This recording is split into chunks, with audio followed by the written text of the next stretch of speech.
Shahararrun fina-finan Indian Hausa na musamman daga kamfanin Yusuf Zamani, Maraici sai kuma Ƙauci, sannan da akwai Kisan Gilla, na gaba kuma Ba Tsari sai kuma Hatsari. Mu je zuwa Yusuf Zamani.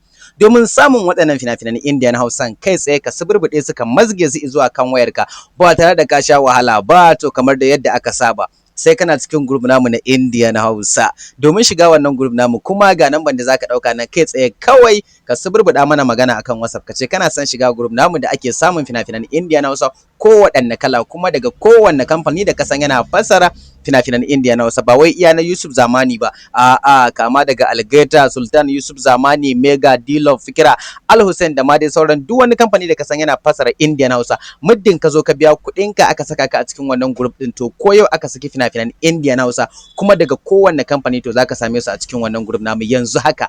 Duk fina-finan da suka fita a baya ma baka kalle su ba, da ka shiga group ɗin zaka gan su barkatai, sai wanda kake so zaka na zaɓa kana kalla ko kuma kana saukarwa a wayanka ba tare da ka saukar da su ba.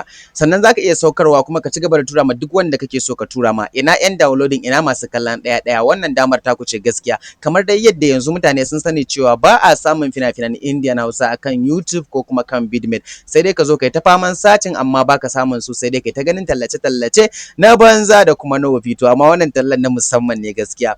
Lalle wannan tsari ne na daban yanzu da ake samun fasarar fina-finan Indian Hausa.